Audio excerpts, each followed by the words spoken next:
തിരുവോസ്തിയിൽ ഞാൻ എന്നേശുവേ നിന്റെ തിരുമുഖം കണ്ടു. തിരുവോസ്തിയിൽ ഞാൻ എന്നേശുവേ നിന്റെ തിരുമുഖം കണ്ടു.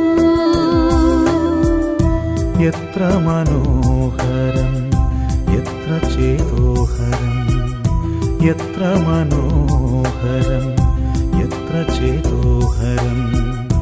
എന്തെന്തു പാവനം നിന്റെ രൂപം, നിന്നെ കൂടാതെ എനിക്കില്ല ജീവിതം. ഇനി